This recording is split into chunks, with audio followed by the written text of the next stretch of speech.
it's always really cool and fun when people you know as students come back and come back with really cool companies that they had the ideas and that were sort of birthed here at USC. Athletic Propulsion Labs, APL, was founded in 2009 by the then young 23-year-old identical twins Adam and Ryan Goldston. As former student athletes at the University of Southern California, Adam and Ryan envisioned a company creating revolutionary products at the intersection of design and performance. Quick translation, they wanted to create a shoe that could help them dunk a basketball.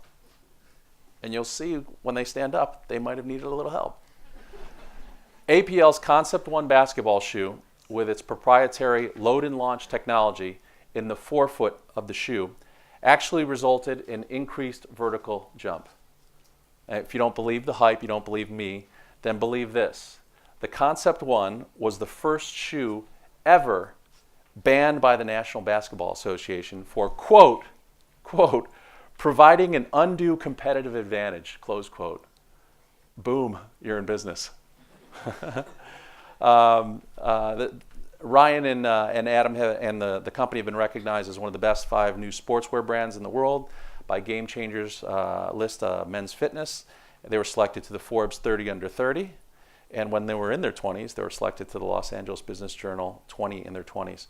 Today, APL has evolved into a luxury performance shoe company, and actually more than shoes, sold on APL's website and at hundreds of retailers around the world, including Lululemon.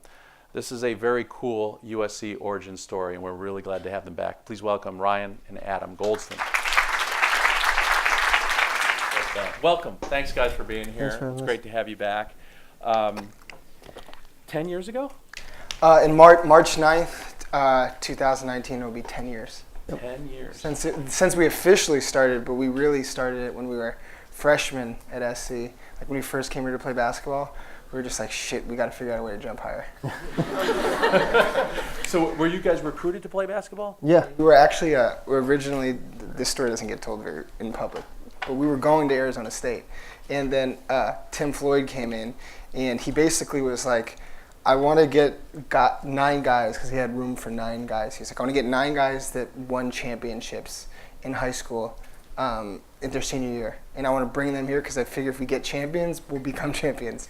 That didn't end up happening, but they talked us out of going to Arizona State to come to USC to play basketball. We switched like 3 or 4 weeks before school started. No kidding. That's a big deal. Yeah. That's a big deal.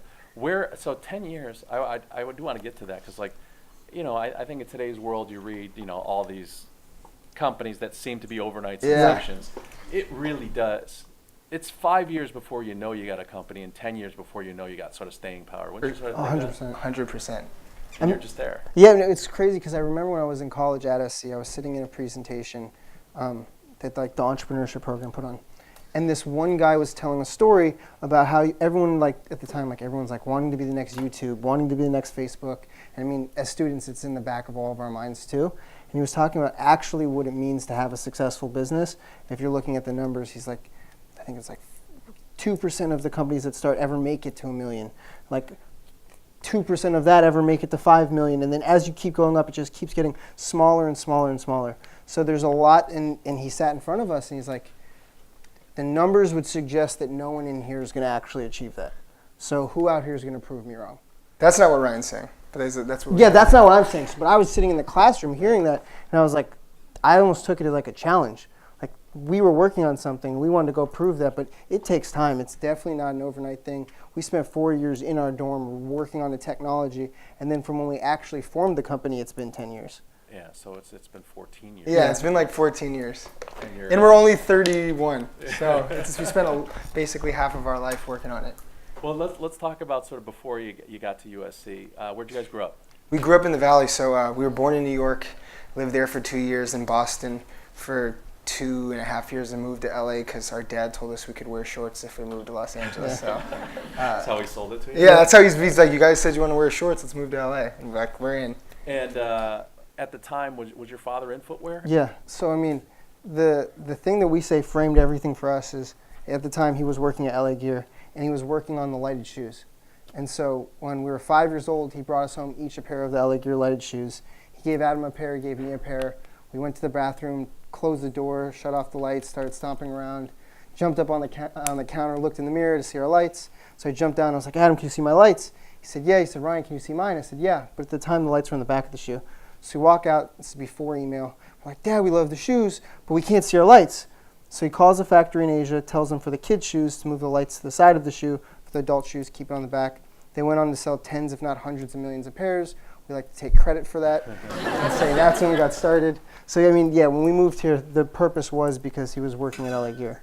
And so it truly was. You guys were the first testers of those. Yeah, the first kids that ever, and people that got to put on lighted shoes were us.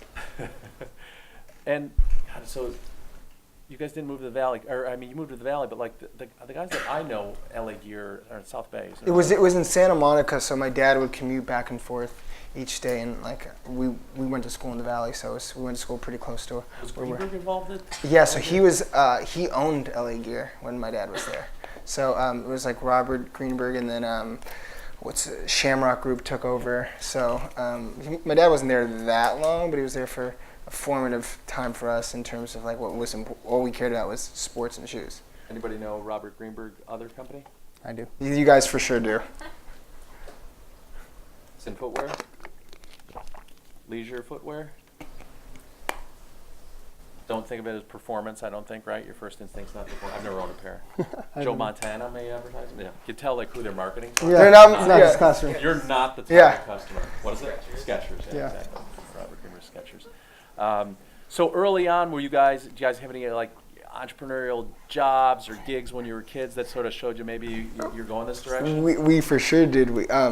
So the problem with telling this story is as the years go on is that it gets further and further removed. So like when we first started telling this story, everybody's like, oh, that's awesome. But like now you guys probably have no idea what they are. But Nextel phones used to have chirps, and ringtones weren't, your phone didn't come with ringtones. There was no app store. So like the only sounds were like keys. And so we came up with this idea. I'm not going to say we invented ringtones because we didn't invent ringtones, but on Nextel phones, there was no sounds. And so I was fucking around on my dad's computer one day, and I found this computer program where you could load WAV files into a separate computer. It's pretty simple. Like you can transfer WAV files.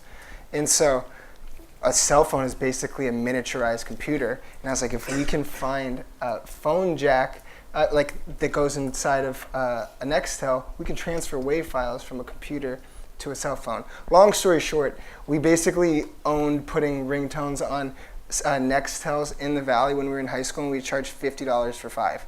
And everybody would come to us. And this was like around the time when Napster and all that stuff was going on. And so my dad is a very serious guy, a strict guy. He was like, don't download music on my computer. I didn't have a computer. And so what we would do is we would make people bring us MP3 CDs with the songs they want, change them into WAV files, put the WAV files onto the phones. We made a lot of money selling those.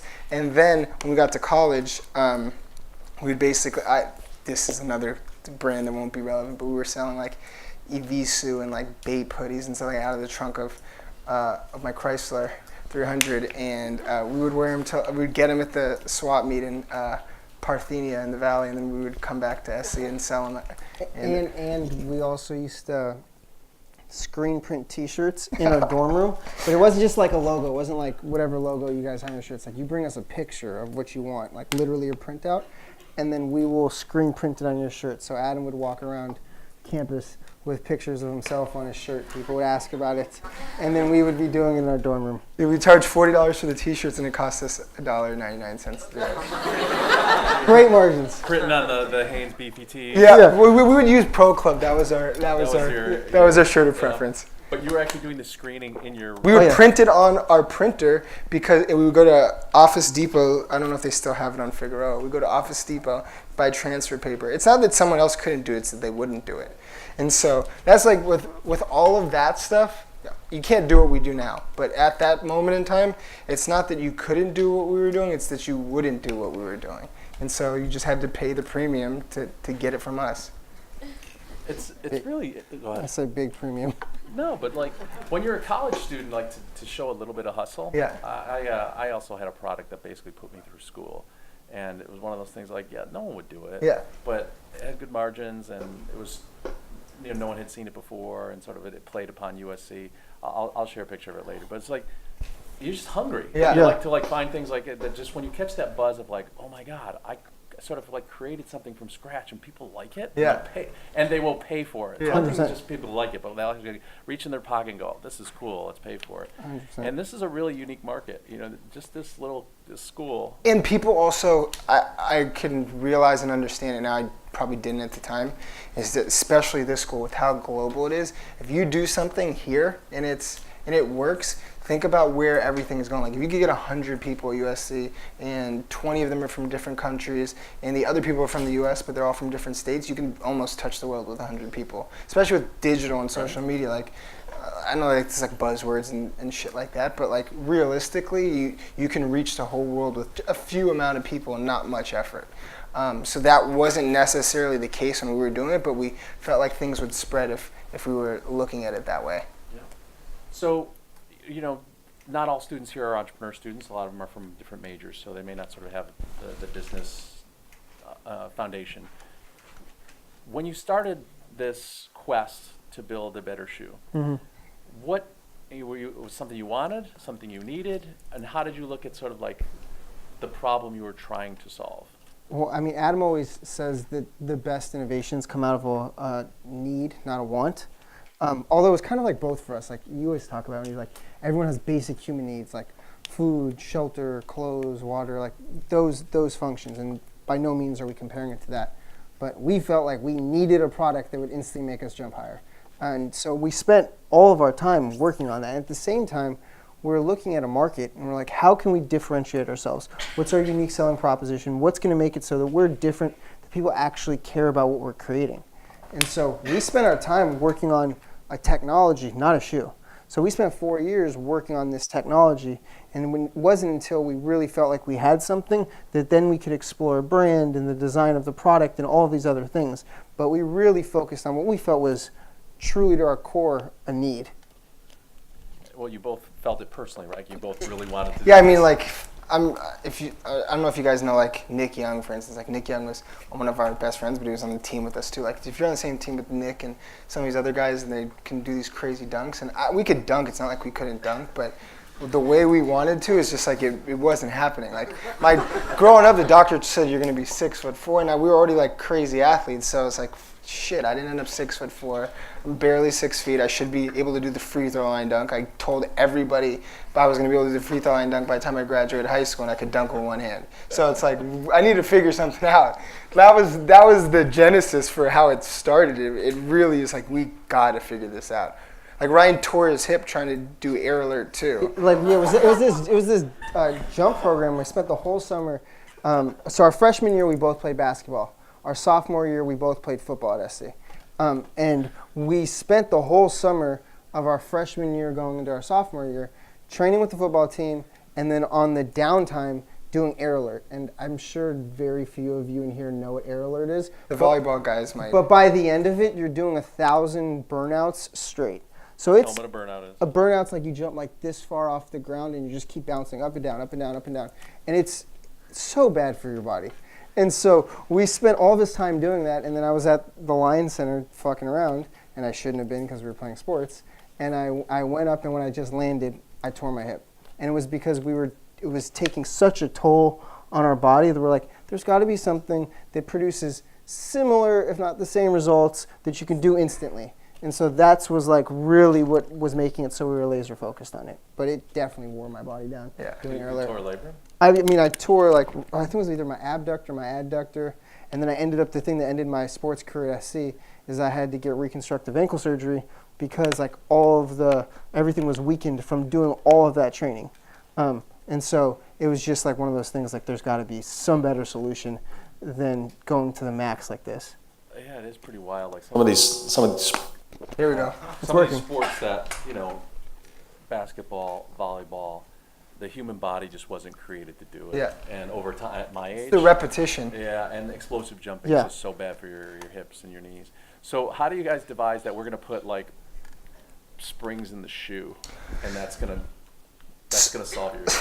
So the way we were looking at it is that not to bore everybody with the details of shoe engineering, but you only have so much clearance in the forefoot of the shoe, and anybody that's relatively athletic would know that the performance aspect of the way that you're jumping, it comes from the lift off that takes off at the front.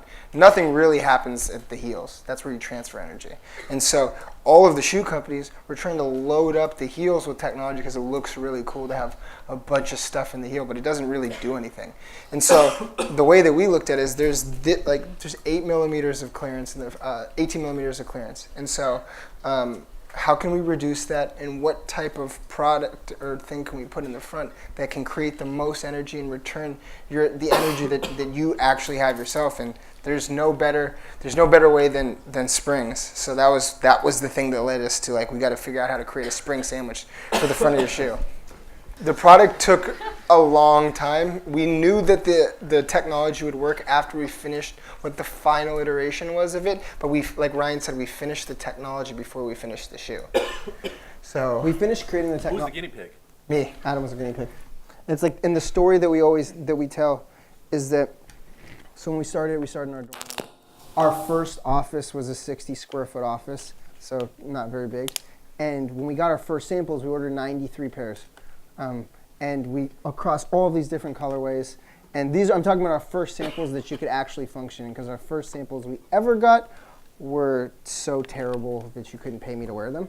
And so we get the shoes shipped, and we shipped them to our parents' house because they had a garage, which could hold a lot more stuff than our office. So we laid them out across the floor, and I told Adam to pick whatever pair was his favorite and to go test them out.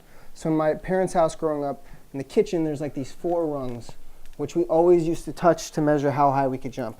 The first 3 are just littered with fingerprints everywhere. I mean, it looks so dirty. And the 4th one is stark white. We literally have never touched it. And so Adam goes upstairs, grabs the shoes that he's been playing in, goes to the kitchen, the same way we've been doing literally since we've been in 6th grade. Jumps up and touches where he can touch. He's probably like, I don't know, this far from the top of the 3rd one.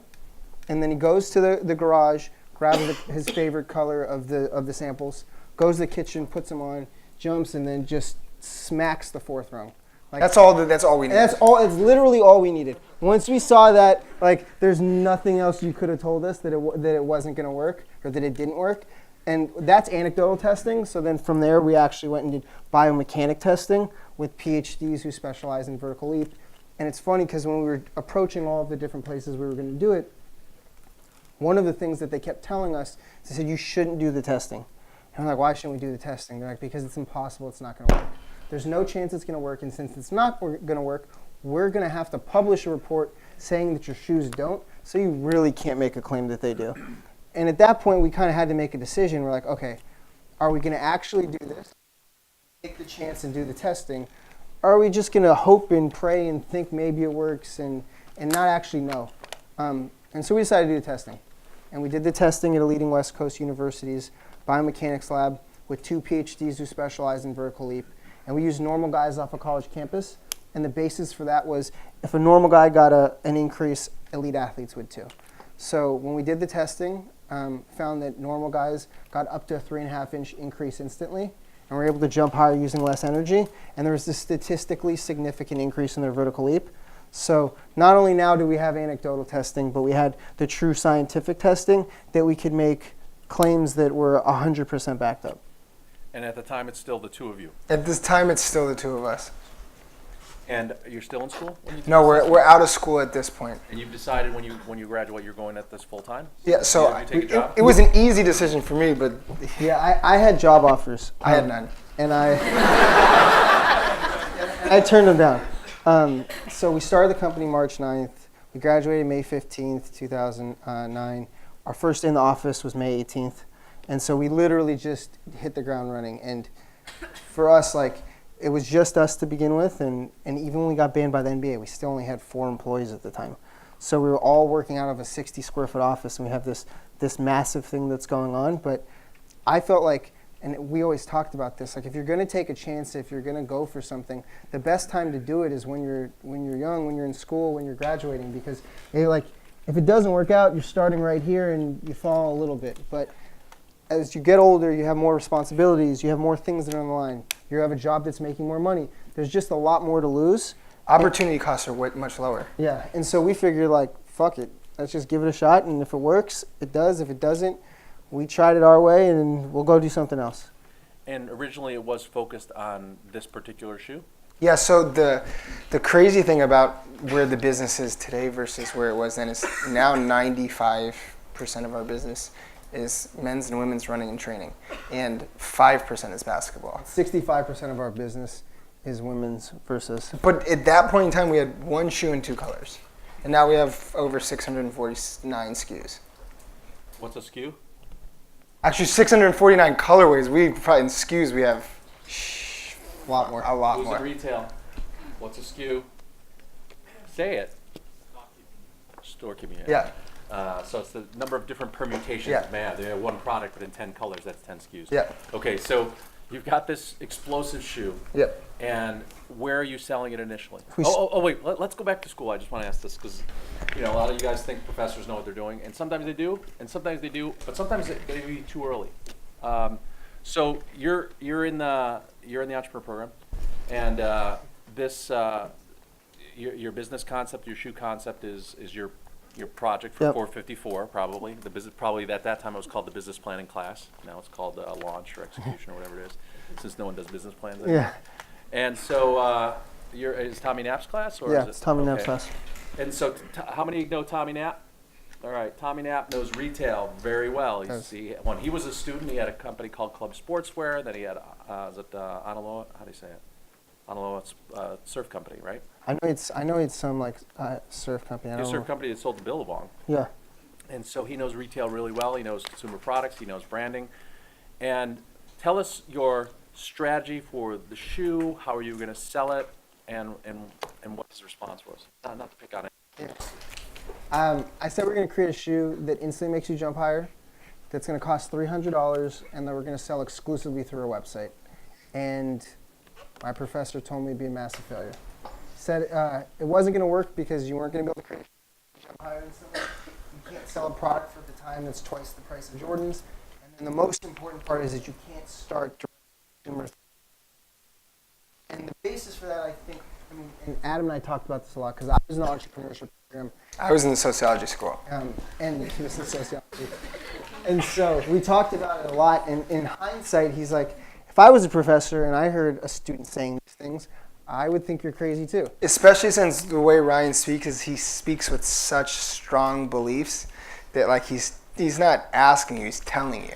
And so I can picture the way he was saying it back then. And so professor told me that, he said, show me someone that's done it before and I'll tell you it's a good idea and that you can do it. But everything that you're laying out, it's to suggest no one's done before. So he's like, I just can't get behind it. You're going to have to talk to customers. You're going to have to do all these different things. And our belief was that we are the customer. We're creating something for ourselves. We know what we want. We know what's going to make it special. And we know that the best way to a future and success is to go direct to consumer. Because at that time, if you go retail and it doesn't work, you're going to go bankrupt and you're going to go out of business right away. Especially since we weren't planning on raising money and didn't raise money. So it might be different if you're raising a bunch of either angel or seed or venture, however you want to look at it.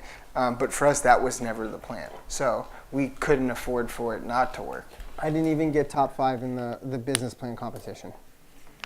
And that's the mark of a great entrepreneur because Tommy, your professor was right at the time, meaning like you guys just take it for granted that everything you buy is off Amazon or direct. Yeah. It wasn't that way 10 years ago. Yeah. It definitely wasn't. It wasn't. And so, and there wasn't a shoe. I mean, we're not going to take on Nike, but Nike doesn't have a shoe. Adidas doesn't. No one had a shoe. Now everybody's got shoes that are $400 and $500. Yeah. That category didn't even exist Yeah. back in the day unless someone was doing something custom. So it's interesting because we talk a little bit about this. Sometimes you look at everybody, and conventional wisdom. It's conventional for a reason, but sometimes you look at everybody running away from a fire, everybody running away, and you sometimes see like one person running towards a fire, and it's always interesting because they're not contrarians just for the sake of being contrarians, but like that's where there's large opportunity and large patterns of change that can sort of flip. So like they've been working on this for a while, and the market and patterns and consumer behavior sort of caught up to you guys, Yeah. which is sort of a nice trend to have behind you. I mean, And we built the business based on that. So like one of the things that's really popular within our industry is people will price products, and the way they'll sell it to the customers will say, we make the exact same quality product as the designer brands you're selling at retail, but we're selling it to you at a fraction of the cost because we're keeping all of the margins and all of these other things. And that's not the approach that we were taking. We were taking that we're going to create a premium product at a premium price point with technology that no one else has, and we're going to sell it to the customer in a different way. So we're just going to go about it just differently. And one of my favorite things that we kind of guided us, and I really truly believe to my core, is I say experience and heritage are valuable, but inexperience is just as valuable, if not more valuable, because it causes you to look at an actual problem and try and find a solution, as opposed to being taught how to solve problems from people that have done it before and using their thinking. You're just looking at a problem and like, okay, we want to create shoes that make you jump higher. How are we going to do that? We want to sell to our customers. How are we going to do that? We want our brand to be different than all of these other ones that are in the marketplace. What are we going to do to make it different? It wasn't saying like, when we were creating the product, everyone was saying like, you need a big logo on the side of the shoe. You need big lateral branding. We said, that's not us. That's not what we're going to do. But everyone else within our space does that. So it's like, how can we do something that's different? And another point that they alluded to, we'll touch back on, but when when you have a lot of money and you encounter a problem in your business, people tend to try and solve it with money. yeah. They throw money at the problem and we'll just keep focusing on that. Well, these guys didn't have that. So you'd rather have a good concept and no money than a mediocre concept and a lot of money, because they had to just figure it out. And that's the best exercise you can have for a business. So it's funny and I think that ties back to what you were saying like 15 minutes ago when you were talking about like we're approaching 10 years, and like when you're at the 10-year mark, like you go through waves and things like that. Things come up, things disappear, things grow. So it's hard to eliminate somebody that's been around that long. But when you're 2 years in, 3 years in, you can take a rocket ship to the moon and it can blow up. And so it's like there's a lot of things that can happen, and that since to this day we've never raised outside capital. I mean, in my opinion, we're the second largest independent athletic footwear company in the world if you're counting New Balance. If New Balance is out of it, we're number one. And so we've never raised $1, and we've done it on our terms, our way, for a long period of time. And so we're accountable every action, every step of the way. And by not having, we have the resources now, but not having the resources along the road, you have to figure shit out. Like there's a lot of things that are going to come up, and if you have the money, you can either throw money at it or find somebody that can do something, and you may or may not agree with it, but we had to go through every step of the way with our team. And I think that's one of the reasons why we're so strong today, is because a lot of the people that were with us in the beginning, they're with us now. So not only do we get smarter and stronger, they got smarter and stronger, and so we can move quicker, we're more nimble. And now we have all the resources. So it took a long time to get there, but And that's, we'll talk about culture and sort of the values, and Yeah. that has to be baked in. 100%. it's number one, especially if you're independent. It's number one by far. We care way more about the actual person, the passion, how they fit in with our culture, everything like that, than we do what their resume looks like or some like job that they've had before. Like we care about the person, human, how much they care, how much they fit in. Like this one guy, we hired Lin, so he's from China, and he has some unreal shoes that'll probably coming out end of 2019, maybe in 2020. But aside from his actual contributions as a designer, the human contribution to the whole team, he's raised everyone just as like a collective group. And there's stuff like that it just makes everything a way better experience. You get way more done when people are kind of working together. They're challenging one another, but they're like kind of like a family. There's a huge benefit that you get from that you don't actually always realize until you like actually start experiencing it. Right. And sort of being small and nimble and all the things that you sort of talked about as your first shoe, it looks like you've retained those things as your team has grown. I want to step back and talk about when the NBA actually made this worldwide announcement. Yeah. What year was it? That happened October 19th, 2010. Okay. So tell us about We won't forget that day. what you were expecting, for your shoe. Were you expecting to be a training shoe? Were you expecting it to be in the league? Or were you expecting it to be in college? And when did you see this coming? And when it came, was it oh, darn? Or was it like, this is the greatest? It's funny because when it happened, so we introduced the shoes, we started selling June 2010. We met with the NBA in late July of 2010. And when we met with them, we showed them the product, we showed them the shoes, we showed them the technology, the testing, all of those things. And the reason we did that is because they said before August 1st of each season, they need to approve the shoes. And so they said, we'll give you an answer in 24 to 48 hours. As you can tell by the day that we got banned, it didn't take 24 to 48 hours. So time just kept going on and on and on. And then finally, we got a message from them saying the shoes were banned because they provide undue competitive advantage. We had no idea what to do. We had no idea how to tell the public, how to tell the world. This is before Instagram. Yeah, this is before Instagram. We had no idea. So we were both communication minors at USC, and one of my classes I took was a PR class. And I reached out to my professor. His name is Larry Winoker. He's from BWR. And I said, Professor Winoker, I don't know if you remember me, but I was in your class. The reason he remembers me is I used to ride a scooter into class. And I said, we have this big story, but we don't know what to do with it. Can you help us? And so he said, sure. So within a day, we turned around a press release. We put it out at 7 a.m. on October 19th. That day was the #1 news story in the world. It was the number 2, 3, and 17 most searched terms on Google. There's over 1 million articles posted in 10 days. We sold 9 months of inventory within 3 days. Our site and the 8 biggest sites linking in all crashed for 8 hours, and it took like 8 servers to get it back up. Like, never in life did we imagine it was going to be like that. I do, though, have a video of us in a 60 square foot office, like if we ever have a documentary one day or something, where we're reading the email from Stu Jackson at the NBA. He's the head of on-court operations, and we're reading through it like, we're banning your shoes because they provide the wearer with an undue competitive advantage over their opponents. And we have this shit flip cam, and I'm just like, oh my God, like this is insane. And then that's when we're afterwards like, okay, Ryan, we got to figure out what to do. Yeah. And then obviously, everything Ryan said happened. But initially, did it like make you sick to your stomach? No. We had no money for marketing, so it was the best thing ever. Like, we were selling well for a startup company. We were selling well, and so we were happy with the results we had. But like getting a moment like that, especially it's almost impossible for someone sitting in this room today to put themselves in our shoes back then, because now on Instagram, like, that egg is the #1 like photo. Like, you know what I'm saying? Like that can happen. 2010, that can't happen. So to have NBA, most powerful sports organization in the world, it really is #1. Have them do that, and then like the picture on Yahoo is David Stern pointing like this. It's like it was like a movie. It's like, this can't be real. And the crazy part about it is that 11 days before, we went to go see The Social Network, like the movie.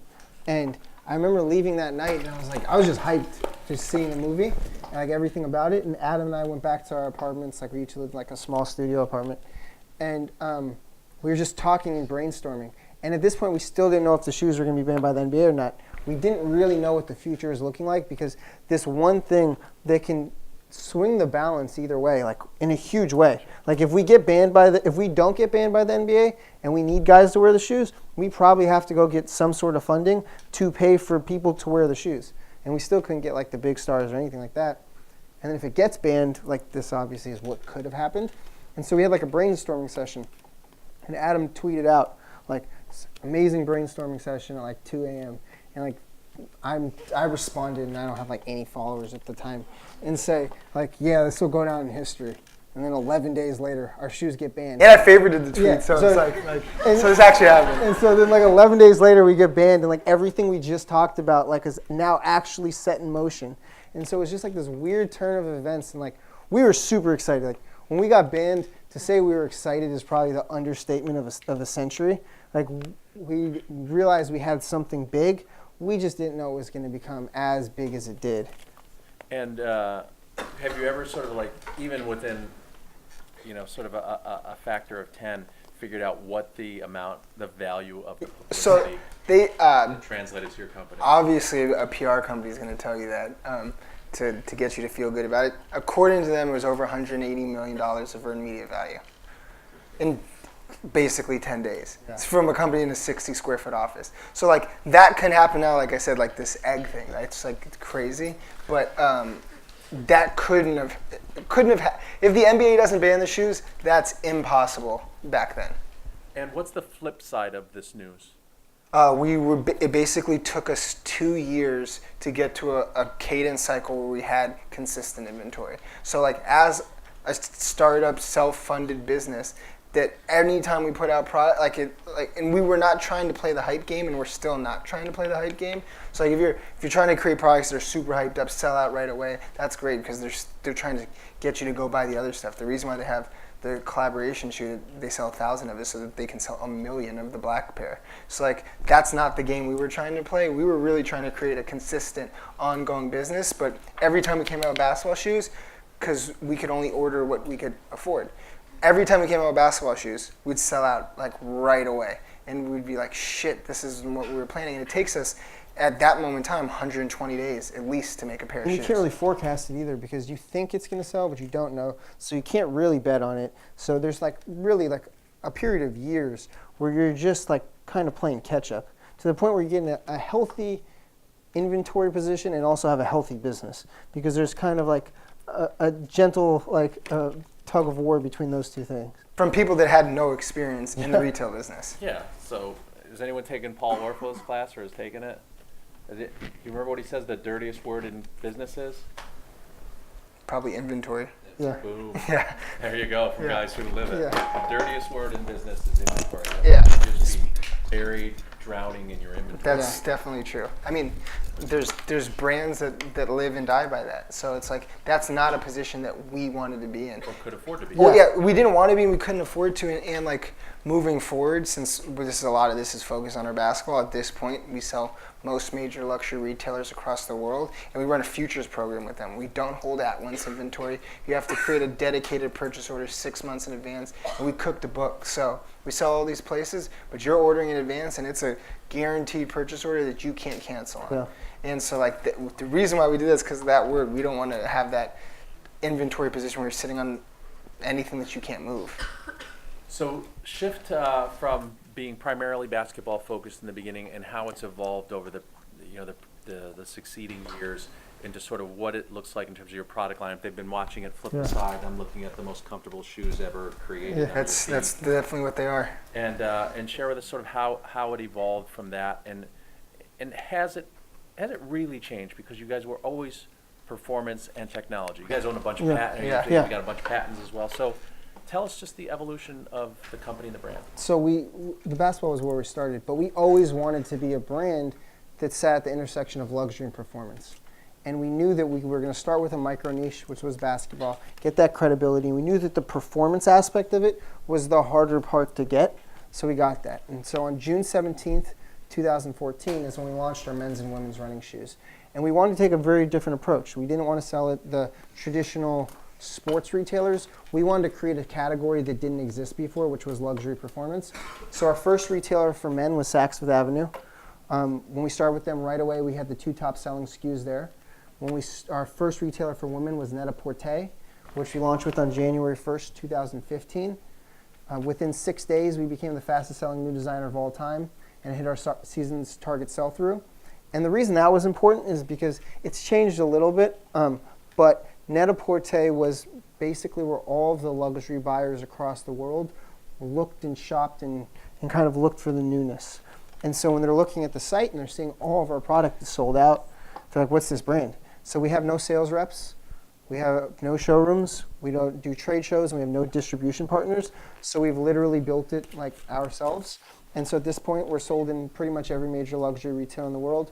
So in the U.S., Barney's, Saks, Bergdorf's, Nordstrom, Neiman's, Bloomingdale's, Intermix, Mr. Porter, Net-a-Porter, Revolve, Shopbop, Eastain, internationally, Harvey Nichols, Selfridges, Lane Crawford, Le Bon Marché, Level Shoes, and then Lululemon. And so there's a bunch of other ones, but I just feel like I didn't want to talk the whole time. And so it was important for us to do it at the right time because the inventory aspect, the business aspect, we wanted to make sure that when we went retail, it didn't kill us. And we were going to create something that was so different. And so we've been able to create a category that didn't exist before. It's basically allowed us to live in our own space that we're competing against ourselves. And so it's been a really, really great growth.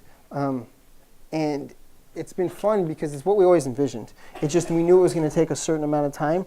And as Adam talked about earlier, like 95% of our business now is men's and women's running and training shoes. Basketball is a small portion of it. And then if you actually see what our future looks like, when you come see our headquarters and then you see what our rollout plan is moving forward, it gets a lot grander and in a really big way. And well, that's going to create some other issues and decisions for you guys as well. So I want to talk distribution. I want to talk brand. Traditional thinking, when you think of Nike, you think of a swoosh. Adidas, you think of the three stripes, name the brand and you can imagine the logo. Why is your logo not imprinted in my mind? Because we say we don't use big and blazing logos. With the materials, the color, the technology, and design tell the story. And that aspect we thought was going to allow us to live in the two worlds, both luxury and performance. And so we also felt like having too big of a logo would limit the design creativity. And so we wanted to do something where was different. I mean, when you think about in our space, no logo is our logo. And it's something that when you do look at that slat wall, when you do think of those brands and you don't see that logo, you actually know it's our product because of that. And so it's kind of like the negative space that you look at other things and someone's like, what's sitting there? That's us. Like we're the one living in our own special area. And we felt like where the world is today in terms of like communication, social media, all that type of stuff. Back then, we knew we couldn't get to where we wanted to be in 1 year. It was going to take some time, but we felt like culture and society was moving towards the thing where people didn't want to be walking billboards. They wanted to be like expressing themselves, and we felt like that was going to be really important. And since things were becoming so much more digital, the human connection was getting actually more limited, which seems crazy because you're more connected, but you're really less connected. So the way we felt it is like if you have this huge icon on the side of the shoe or somewhere on the shoe, you don't actually need to talk to somebody to find out what it is. You can see it from afar. And so with our product, unless you know all of the design cues and everything, and if you do, you probably already have a pair of ours, so that's not who I'm talking about. But if you don't, you have to go up and ask that person, and you say, oh, cool shoes, or what shoes are those, or you gotta have some type of conversation. And the human connection and the way the person wearing the product feels when you ask them that, to them, that instantly solidifies the purchase in their mind. If it didn't already, that makes it. So the way we felt is, okay, it's a longer play. It'll take a bit more time, but you can build like a hot words like cult-like following, but we like cult-like support, because if I have to stand up here and tell you how great I am, I'm not really that great. But if you're telling someone else how great I am, they're going to believe you. And so that's the way that we looked at it. And so it's like we don't want to have to tell you everything about us. We want to let the people that are supporting us tell you about it for us. And sure, it'll take longer, but it'll go so much further for us, at least. And the funny thing, and we were in a meeting the other day, and someone's like, "You guys don't like big and blazing logos." Like, I know you keep saying that. You keep saying that. You got those chains. And so, it's pretty funny though, because like it's a great branding moment. People see it, people get drawn to it, and they remember the logo. But we always felt like it's not the logo that's going to tell the story. It's going to be the product. It's going to be the brand. And people have a different level of connection with it. They connect with it on a deeper level. If it's just, Played me exactly like you read it. I mean, I was in Lululemon and shoes because I get a lot of the same thing. These are the Adidas Prime Knits. They're basically like slippers. They're so comfortable. And I'm looking at your shoes and I'm sort of flipping around. I'm like, are these Lululemon branded? I take a picture. I send it to Lauren and she's like, I'm like, these are APLs. Oh my God, these are Ryan and Adam's. It's unbelievable. She's like, yeah, they're coming. So I was like, exactly like you said it. I had to ask questions about it. But could you imagine if they had taken money from a venture firm? Could you imagine them in a room with a bunch of people or a consulting firm saying, so let me get this straight. Your brand is without a brand. You don't have a logo. Like, we're giving you millions of dollars to do this, and you're going to execute it without that. And you'd be like, yeah, that's what we're doing. There's just no chance. There's no chance that you win that argument once you accept somebody's money. So it is one of those things that now I'm sure people in that room will go, of course we'd say Yeah. that. Yeah. But no one's going to agree to let you go sort of logo this. For sure, not at the time, especially with like the type of growth metrics that you need to have. Because like we've grown the business obviously a lot, but it took time, and since we don't report to anybody, we could do it on our terms.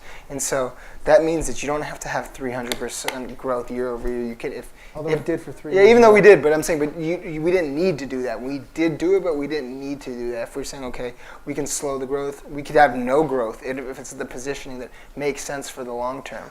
It's just like if you're using other people's money, you can't do that.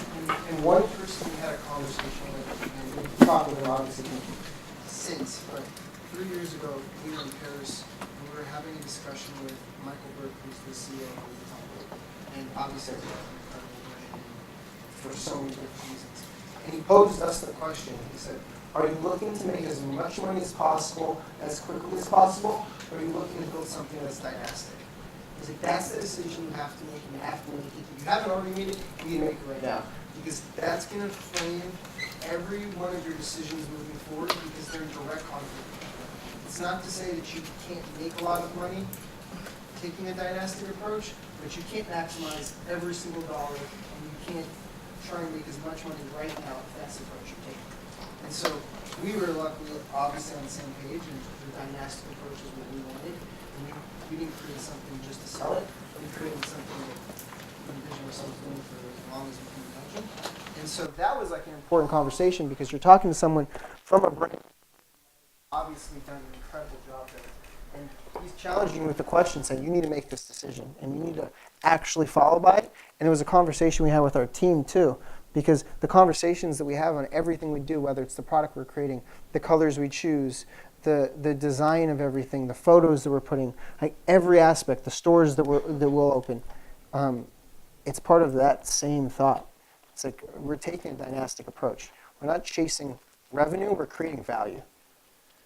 I mean, to get that type of insight, that really is like a threshold question Yeah. of which path you're going to take from, LVMH, you can, I don't know, 20 other brands. Easy. They see knowing everything. And that's what you're trying to create, is a prestige brand over time. It's great advice. How would you, for students who are thinking of launching businesses and now they're used to direct to consumer, you've got sort of a bifurcated, or I guess a two-place approach, meaning you've got brick and mortar with all the partners that you just mentioned, and you've got your website. You still sell a significant percentage of The largest revenue section of our business is our website. your website. So all those things combined, Yep. they don't match your website. Don't match our website. And by the way, if anything you say here, we can edit out if, Yeah. if you trust, like, you don't want to put anything out there. And that's why we don't tweet and share, information about private companies. So how do you view this as, selling products through retail at a lower margin than selling on your website? Why do you sort of how do you look at your retail partners? I mean, so it was interesting the way that we were looking at it, because like Ryan said, for 4 years we didn't sell retail, and we knew that eventually it would be a part of the equation, but we had to do it in a way that makes sense. And so a lot of these other brands, they live and die by what their retail volume and profit margin and all that was. But since we built our business based on margins that we wanted to get at retail, but we were selling through our website, we had double the margin. And so the way we looked at it is we can, because we don't need the retailers, we have a sustainable business through our website. We don't need them. We can go to the retailers we want, and we can use them as revenue marketing. So they're paying us, and it's a profitable section of the business, but they're marketing. For instance, the way you discovered our brand is through Lululemon. Lululemon is great, but the way that we look at it is you go buy your first pair there, but you're going to buy your second through 10 through us. So it's basically our customer acquisition cost that way is profitable until November 12th of this year. So in year 9 of November 12th, we never spent $1 on marketing. And so the first time we spent $1 on marketing in terms of customer acquisition, November 12th, 2018. And so that our customer acquisition cost was profitable. Like, you can't think of most businesses that would do that. And you trust the experience when you're going into Lululemon, when you're going to Barney's, you're going into Saks. Like, you walked in there for a reason. So we're setting the tone for the brand there. We're making money off of that. And then we're going to make a lot of money off you as a lifetime customer through our website and then eventually through our stores. And so I think a lot of times new businesses, especially I think a lot of times it's not the entrepreneur, it's the investor and the investors that they put the pressure on it. On the company is that they need the growth, they need to get the revenue, and so if you want to get more retail sales, the easiest way to do it is cut your margins down lower, give the retailer higher margins, and they'll sell more and more and more of it. And then as that becomes more and more, your margins get lower, then you're upside down at some point because the cost of doing business with them is too high. So we drew a line in the sand and say, these are the people we want to do business. We want people to discover the product through these channels. We'll make money off of that, but we'll make a lot of money and increase the experience coming through our website. And we looked at a few other ways in that we wanted to create a category. It's like we wanted to create a category that didn't exist before. So there's a few different ways you can do that. We felt the path of least resistance that could have the highest impact, the quickest way, and the most sustainable with the strongest foundation was to go with the retailers that I mentioned. Like, I'm pretty sure that pretty much everyone in here knows at least a couple of the retailers that I said, and you have an idea in your mind of the type of brands that sit in those environments. So when we're looking to create a segment that no one within our space was doing, we're kind of like, let's draft off of the names that are recognized here. And so that was a huge thing for us. The other aspect of it is we wanted to look at creating different silos, but all profitable. So we created the retail model, the wholesale model. As I said, we don't have any sales reps, we don't do trade shows, we don't have a showroom, and we have no distribution partners. So it was literally from Adam and I traveling all across the world. And like, that part doesn't sound as crazy until I tell you that, like, up until we were 25, we'd only been outside the country 5 times in our life collectively, and now we fly over 350,000 miles a year. And so it's like a drastic change. Like, to us, going to New York used to be a major trip, and now it's like, that's just the par for the course. And so those aspects tie in a big way. And we want to make sure that our e-commerce business was super profitable and is like the lifeblood of what we do.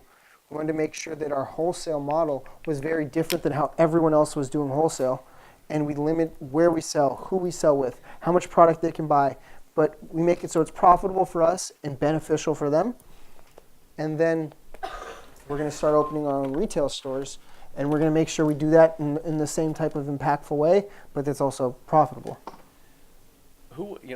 It's easy to read a list of, 30, 40, 50 now.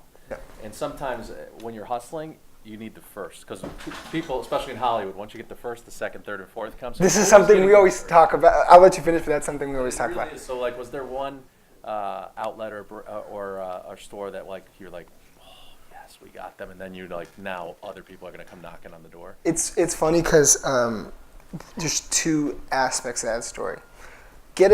Women's is a larger percentage of our business than men's at this point. 65% of our business is women's, and Net-a-Porter was that for the business. But for personal reasons, like what Ryan just said, we had left the country 5 times cumulatively our entire life until we were 25.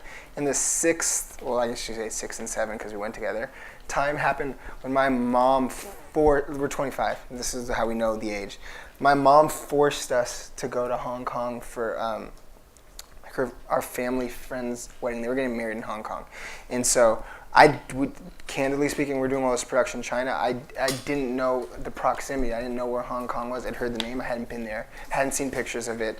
I knew where it was. And so I just didn't know where it was. I didn't know much about it. So my mom's like, you guys you got to come to Hong Kong. And we're like, okay, fine. Like, she talked us into it. She's like, we're going for 7 days. We're like, 7 days? Like, I've never been anywhere for 7 days.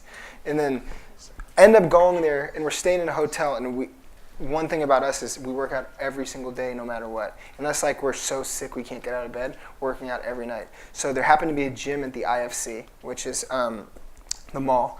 And to get to the gym, you had to walk through Lane Crawford. Lane Crawford is the #1 luxury retailer in Hong Kong and China. In terms of the top, they're top of the top.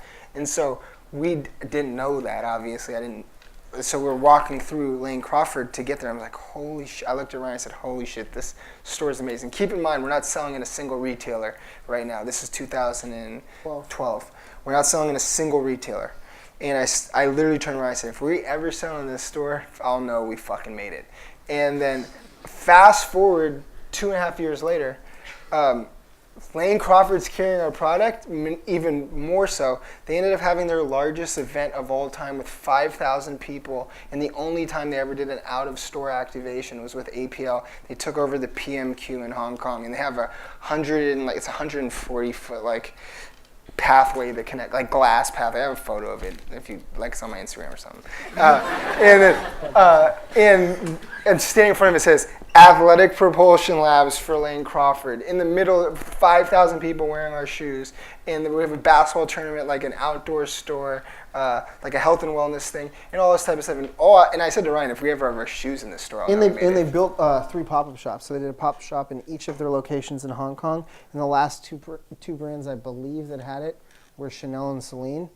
So like that was, I mean, in terms of personally, like that was a moment where it's like you never forget that, because that was in another country.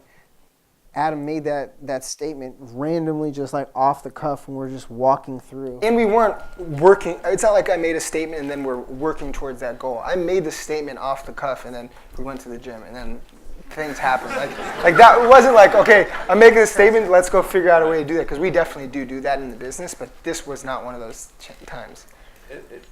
I've heard that sort of lesson again, you know, like as big as your dreams are, you may not even know how big they are. That's great. And Adam Shire, you may meet him.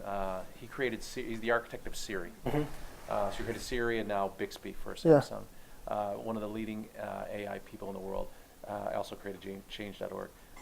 But he's just like, God, maybe someday, you know, when they decided to sell Siri to Apple, they're a 20-person firm, and it was, you know, Steve Jobs said it's going to be big, and so they work in silos at Apple, and he's just like, you know, someday if I could just be like that logo, like YouTube, right at the bottom of the page on the Apple page, like I'll know I made it, you know. And when they introduced Siri and like the Apple whatever, or the iPhone was 4S, every store turned into Siri. Yeah. The front of every store was Siri, welcome Siri, and the commercials and everything. So it's like, he's like, I'd never even dreamt that big. It's funny because like a few weeks ago, or a few weeks and a couple months ago, we had something pretty big happen for us.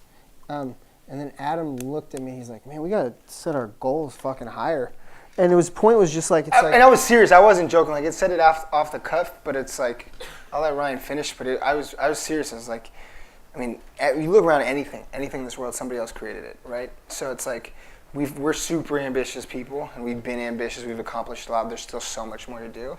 But like I said, it saying like, we just accomplished something we never thought we were going to accomplish. We got to start thinking of stuff we need to accomplish, and think big.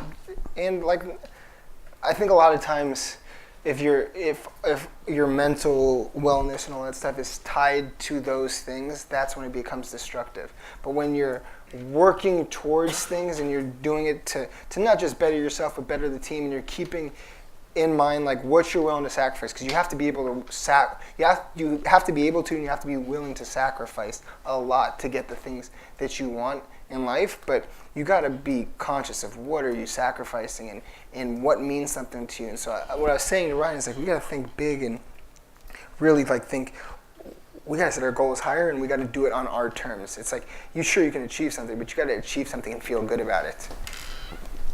It's so perfect for the course in terms of mindset, because the first part was, you know, if you're tying yourself, this was a tough one for me here, if you're tying your self-esteem to achievement, you're probably never going to be really happy. 100% true. I know so many people that are so rich, so many accomplishments, and like I know you guys always hear about this, but they're just not happy. you have to like love and enjoy the journey, because once you get anything, it's like then it becomes the norm. You're used to it, so it no longer has the same effect.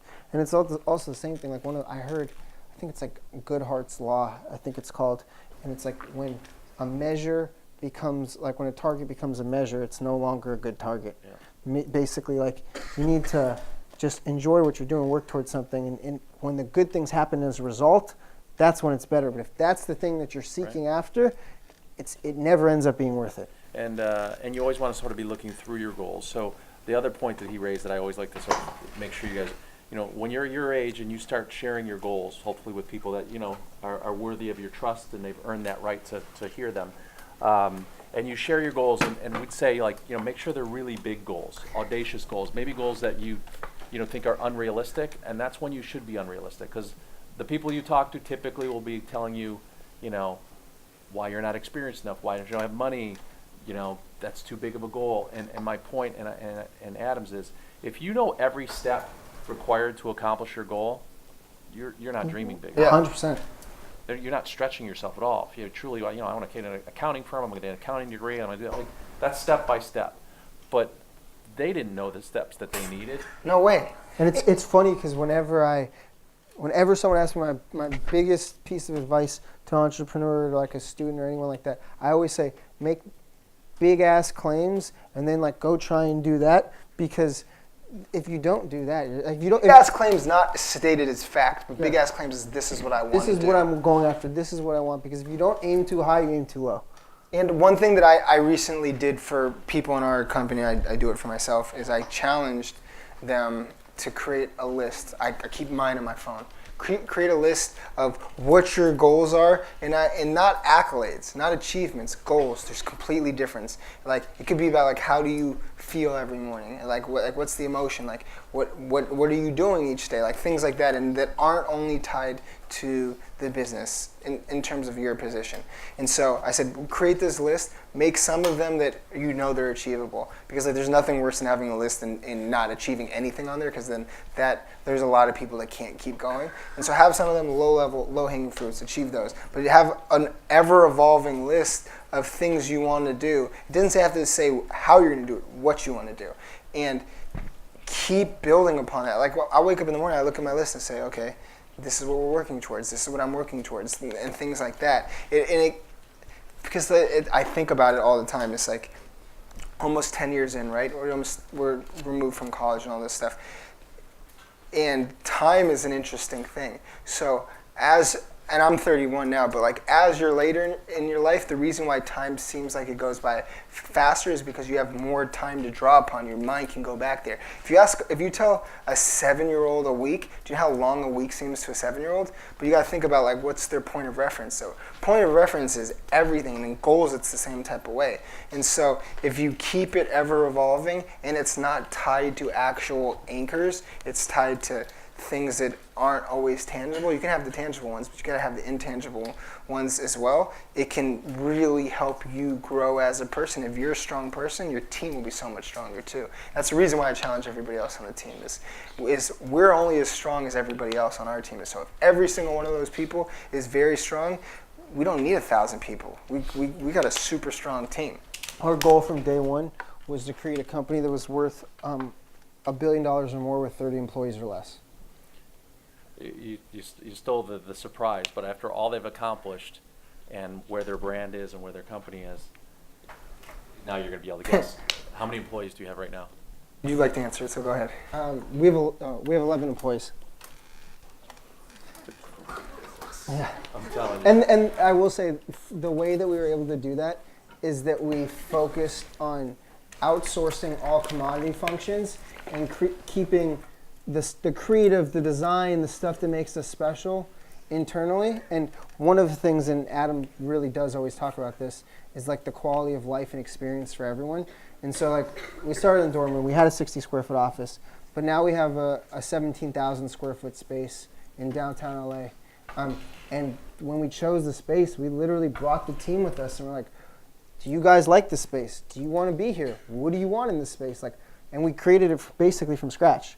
And so like those things make it, and it's a lot more fun when you have less people, because everyone has a better like life and existence, and everything they do is significantly more meaningful. And yeah, I mean, we have an unbelievable team. Good for you. Questions for Adam and Ryan? Let's go. Okay. Hi, my name's Nathan. Thanks a lot for coming. No problem. I was wondering about how much did you guys spend testing the shoes with the PhDs?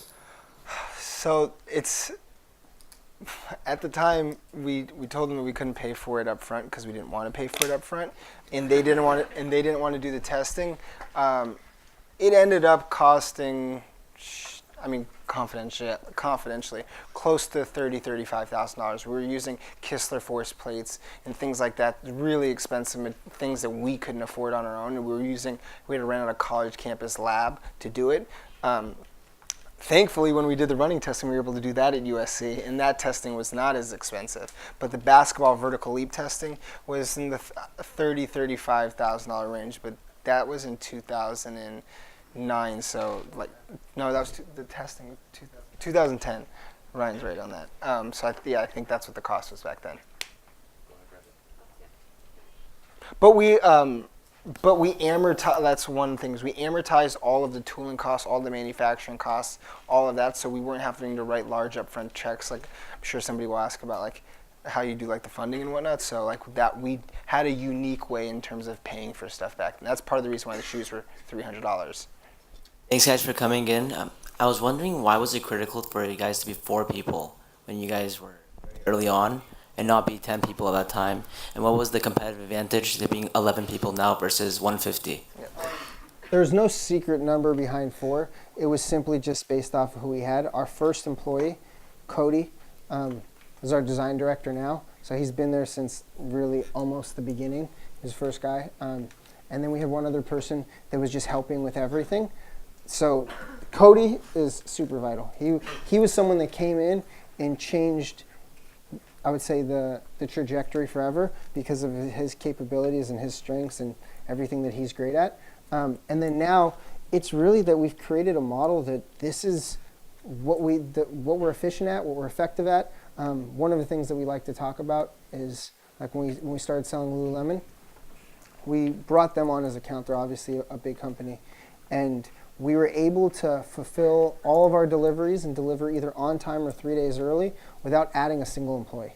And so it just showed that like we just have people that are doing a fantastic job, that are passionate about what they're doing, and there's no reason to bring on excess. And at the same time, like we have an amazing culture. Like the people at our company, we're all like family. Like there's no reason to bring someone in if we don't need them. But if we need someone, we'll obviously like bring employees. But there's just hasn't been, I would say, a need for it. And also, if you give people the opportunity to do a lot, if they're passionate, they will do a lot. And they will feel good about it, and it's a reason to do something. A lot of times, like, people use the employees as, like, vanity metrics. It's like followers on Instagram and stuff like that. Like, run a company with 800 people, so they feel like it's bigger and better. And maybe 10% of the people working there feel good about that. I mean, there's definitely companies that are large where everybody feels good, but the way that we felt is that, like, we're hiring super talented and capable people. Let them go do their job, and they'll feel really good about it. They'll own a section, and you can build something really large with not that many people if they're that passionate about it. And what were those things that they were fanatic about that were so important to them that didn't? So, for instance, two great examples. I mean, obviously, we have an amazing operations person at this point, but like our design director, Cody, he cares so much about design and technology and the way that you can weave the two. And like one thing about us is we don't outsource any content. All content we shoot in-house. It's through one singular point of view and perspective, and it's our content director, Jake. And so all he cares about is creating content and branding. And so if you shoot it through a singular lens and a singular perspective, you have to trust that person a lot. Because if you don't agree with the way they see things, then it's not going to add up. But if you do see things the way they do, or you believe in their vision, they can take it so much further. And so, like, I mean, those are two examples, but those are super important. Don't romanticize employees.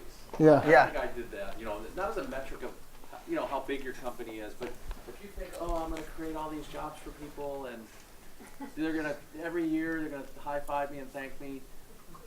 Some do, and it's a great feeling Yeah. when people say, you know, I put my kid through school, or I got a house, and like that's a great feeling.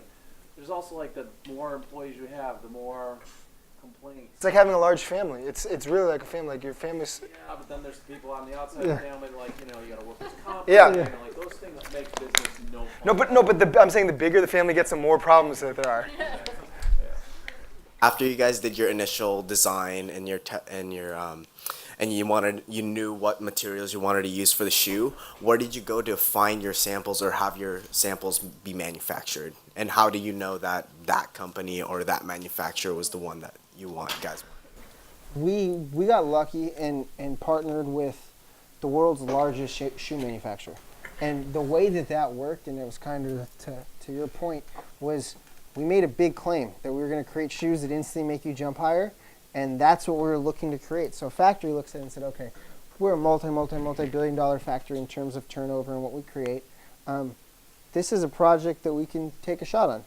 If it works and it catches fire, it's amazing for us. If it doesn't, they spent a couple $100,000, maybe $1 million, whatever the number was. I don't know what their internal number was, on helping develop this product. That if it didn't work, it didn't work. But if we would have just said we wanted to create like cool basketball shoes, there's literally 0% chance they would have partnered with us and helped make the product. And now, honestly, as we grew, we realized that the scale that they were at that time was not right for us. We were simply too small for them. With that being said, they helped us create our first shoes. Our technology is amazing. We have 7 utility patents on it, so it worked out in our favor. But it was the fact that we sold a dream. We sold something that was big, that they were willing to take a chance on, and it came to fruition. Yep. Hi, my name's Kristen, and thank you so much for your talk today. Really inspiring how you've been able to take your dream and make it so big and yet stay so small as well. I'm curious, breaking into a new market or into a new niche that hasn't been done before, nobody's solved this problem before, do you have any advice on somebody who wants to do that, whether it's the mental aspect or just the business aspect of trying to get customers? I mean, I think mentally, one thing we always talk about is you have to be really comfortable with the uncomfortable.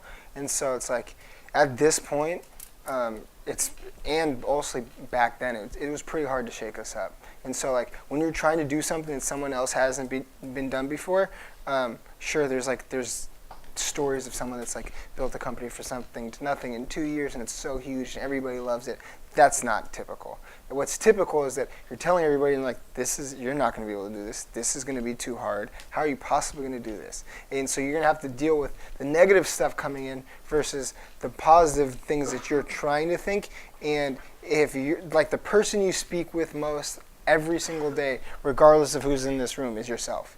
Like, I guarantee you throughout the day you're having conversations with yourself. It's not like talking, but like in your mind you're thinking things to yourself, you're asking yourself questions, you're saying that's happening. And so you have to constantly keep yourself on track working towards these small goals, and I think like you have to have an idea of like, how am I going to do this? And so like to start in the beginning, it's like building a house, right? After you've laid a super strong foundation, then you can get creative with like putting a slide from the second floor to the first floor. You can build a pool, or you can do a lot of stuff. But if you don't have a solid foundation for the house will cease to exist. And so I think that if your question's about when it starts, it's really about truly believing in your idea, because you have to be a little bit crazy to start it, and it's also you making sure that you don't need external sources of reinforcement to keep moving forward in terms of the mental aspect. And one of the big things about it is that you have to be willing to like walk into the fire and just trust you're going to come out on the other side. Like, tons of people are going to tell you it's a bad idea, tons of people are going to tell you it's a good idea. You really can't listen to anyone. You just have to kind of look at yourself and say, is this something I believe in? Is it something I'm willing to go to the end with? And if you are, then it's a good idea. But if you're not willing to go that far, it's way harder than you ever imagined it's actually going to be. Yeah. Thank you guys so much for coming. I know you talked about wanting your product and your brand to speak for itself, but especially as you're new and small and trying to get customers and get known, can you talk a little bit about the decision to not put any money into marketing? So for us, I don't want to say I lied, because I didn't lie.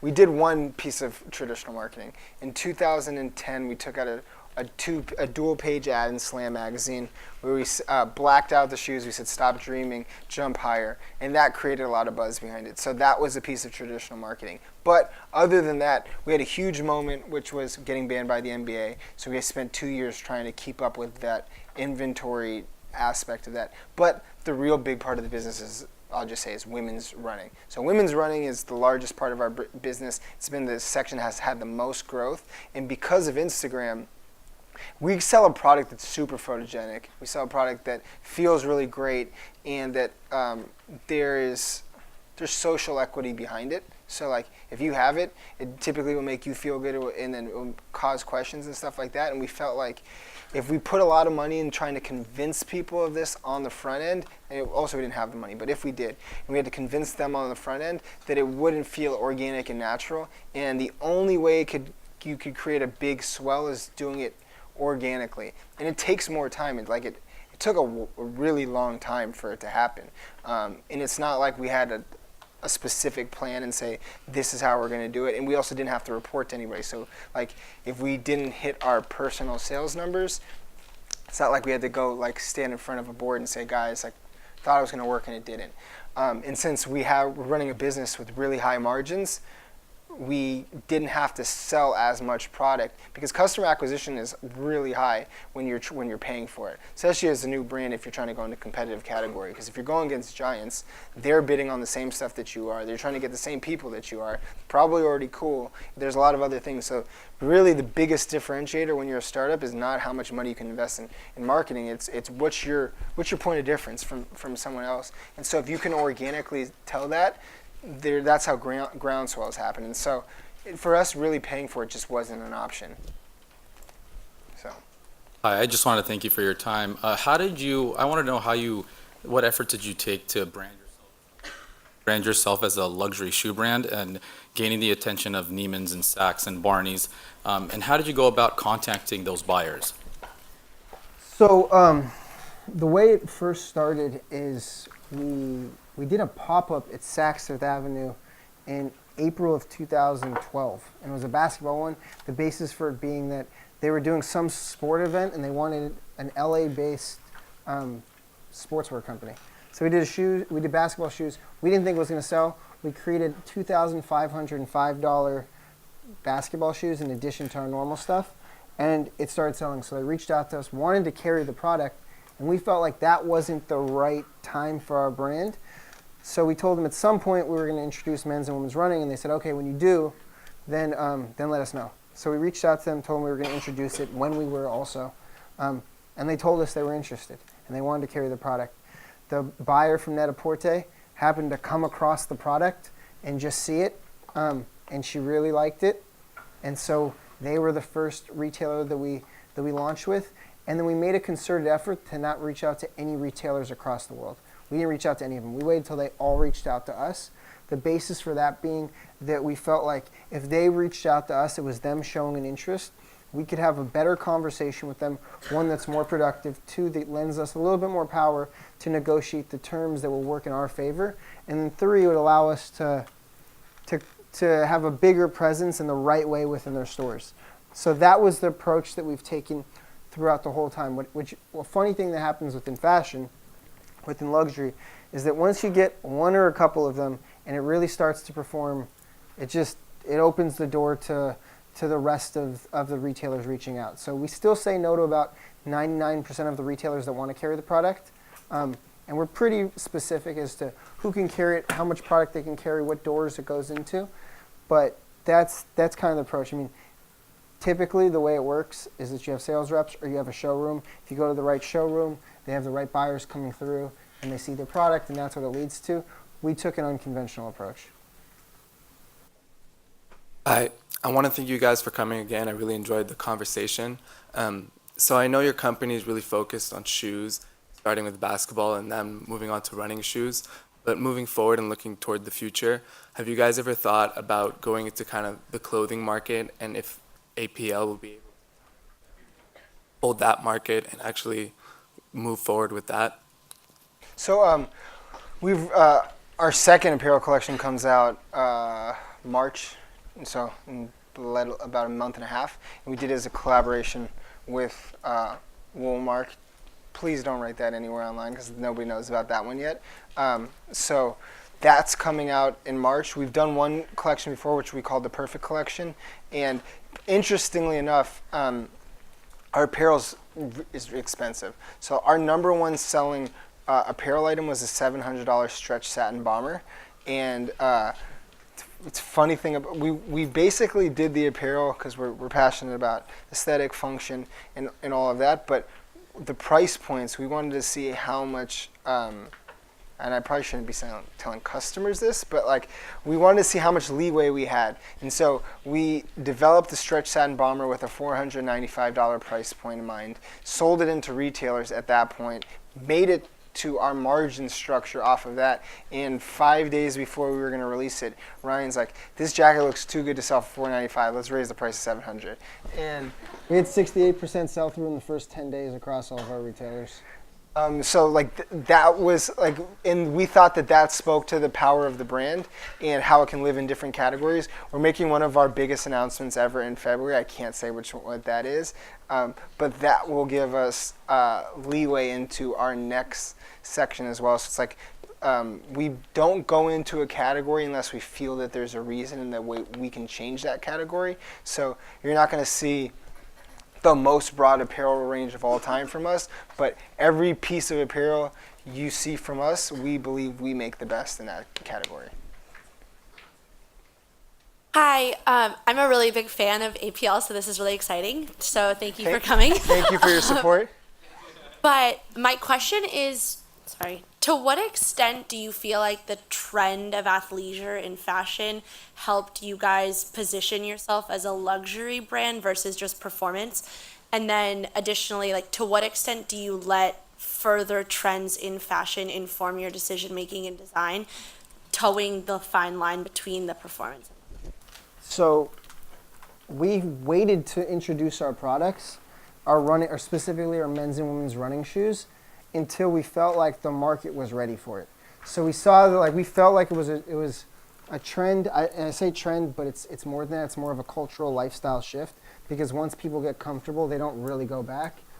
We saw that coming, and so we waited till we felt like we could be kind of at the forefront of it and do it in the right way. And so we started with luxury. Like, we really started with these names that just mean something within that world, because we wanted to create the category really at the top. You can always come down, but you really can't go back up. And so we started at the top. And then when you looked at it from the performance side, like when it came to athleisure, Lululemon was at the forefront. Like, they really were. They had a big business. They were the one that helped set that trend. And then them coming to us to carry our product, we're the only third-party brand that's sold in their stores. We're the only footwear brand that's sold in their stores. And to give a little bit of context around that, when we launched with them August 8th of 2017, the day we launched, their market cap was $7.9 billion. And by carrying us, it's basically been the only thing that's changed within their stores or anything that's happened. Their market cap in less than 14 months skyrocketed to over $21 billion. And so Ryan's not saying that we're taking I'm not taking full credit for it. But I am saying that the trend is not just clothing anymore, it's now footwear. And the footwear is the part that's actually leading it, because people a lot of times start with choosing the shoes that they wear and then build up from there. And so when it comes to looking at fashion, we're lucky because of the environments with which we sell in, and this was by design. We inherently kind of dictate the trends, because it starts at the top and then comes down. So since we're selling in all of these luxury retailers, since we can interact directly with our consumer, the person that buys our product, is really fashionable, does care about those things, and a lot of people are looking at them. So we're inherently kind of speaking to the people that are influencing, I guess, the culture. So we kind of just create the products that we want, choose the colors we want, and then hope all of you guys love them and wear them. But that's really what happens. But the thing that's important to that is there is the functionality, there is the comfort, there is the performance. So you can use it for all those technical things, but people are using it in a transitional lifestyle. They're hoping that they can change their clothes throughout the day and keep their footwear the same. Thank you so much for coming, guys. I have a question. It's not on the business side that much, but as entrepreneurs, personally, I found that we experience doubt and anxiety and all this stuff that we go through. How did you guys get over that? If there was any like low point during your journey, and how did you cope with it? I mean, I think that anybody that sits up here and tells you that it's always easy and it's always great, no matter how big or successful it is they're lying. So there's always, no matter how much money you're making, how big the business becomes, like that just basically makes the stakes higher. And so, I mean, the way that we look at, I guess, doubt is like where everything starts. I mean, fear is where everything starts. Fear leads to doubt. Doubt leads to failure. Failure, you can go down the list. And so it's kind of back to what I was saying. It's like the person you're speaking with most every single day is yourself. And most of the things in your life that you're worried about and you're anxious about, I mean, I'm speaking to you, but it probably is applicable to everybody, haven't happened yet. And so you're worrying about all of these things that are probably never going to happen. And so you're scared of things that aren't going to happen, and these things that aren't going to happen are keeping you from doing things that you can actually really do.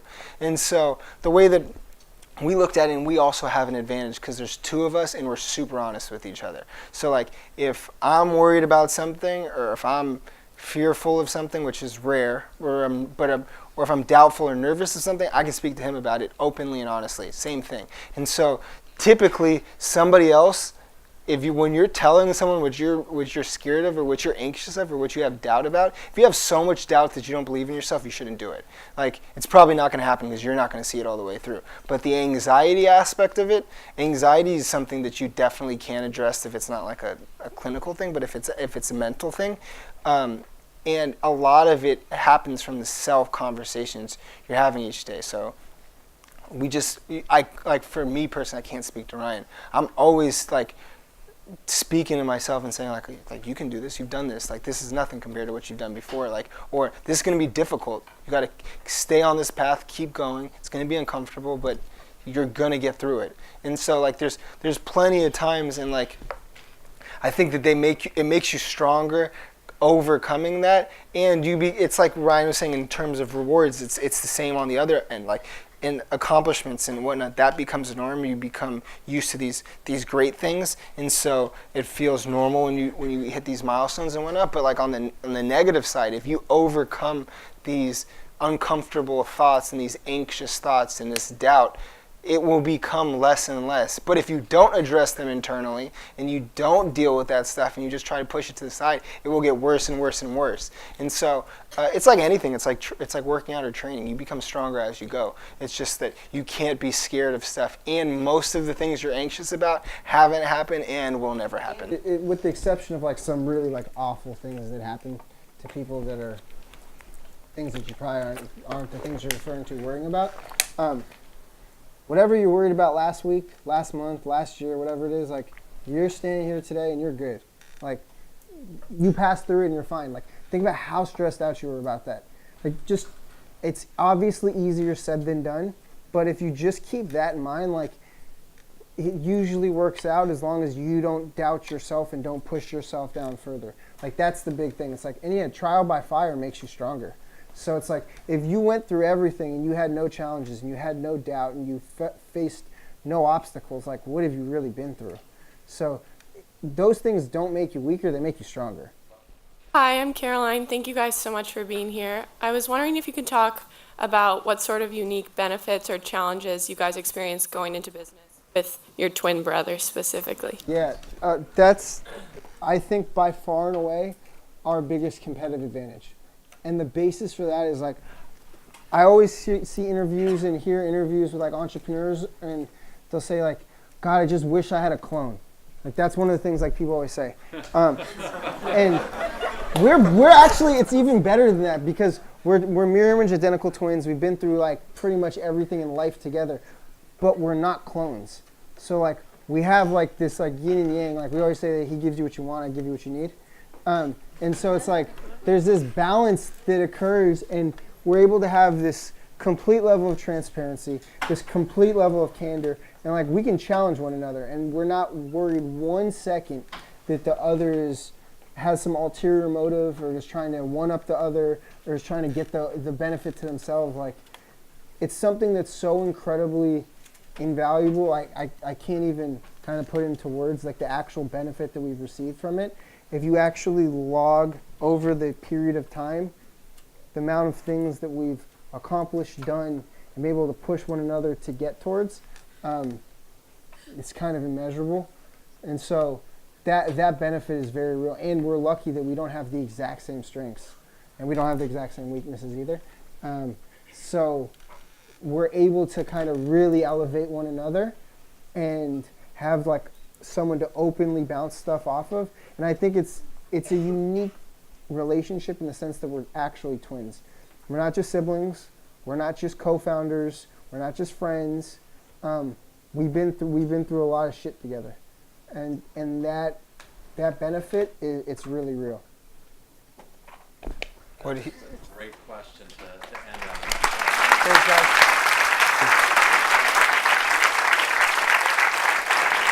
Oh, you need the mic, right? I don't need the mic for this. I don't know. Like, stay put for 1 second. I'm going to ask for something from you. Like, think about the lessons and the advice that you got from them. I want to come to you in a second. But I have to say this, like, time goes by quickly, particularly as you get older, as you mentioned, Yeah. the denominator is getting larger. Yeah. But, I was just saying, like, we were together 6 years ago, Yeah. and they were still at the beginning. And so to, like, see you guys now, not just, where the company's going and discovering new places, but the way you articulate it Yeah. and the way you really express, the ups and downs of the business, we can't thank you enough. But let's give them a gift before we get out in the rain. It's not raining. I have one quick request. It's not like anything to get excited about. We travel all the time, so if we like talk and everything afterwards, one thing I don't want to do is shake hands just because we have such an insane travel schedule. Cold and flu season, Yeah. every year in the first 2 weeks, people are shaking hands. Yeah. So that's my only request. We can talk and everything. I just don't want to shake any hands. But I want you to think of a lesson or a piece of advice that they've given you. And because we don't get to see them that often, we give this to them for their Instagram. So who's ready with something that you learned from Adam and Ryan? Ready? Hands up. Ready?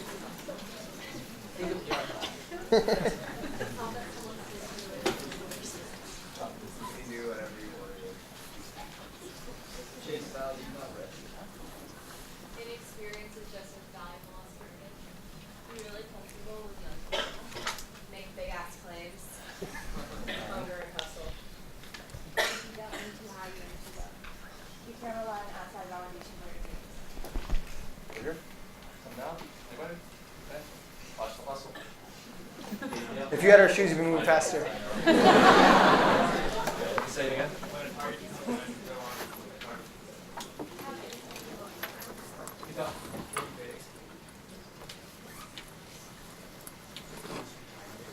Say it again.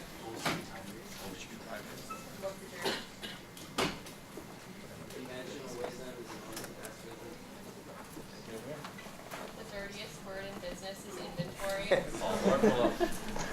Trust your gut. Anyone? Anyone else? One more? Build a dynastic brand. Let's thank Adam.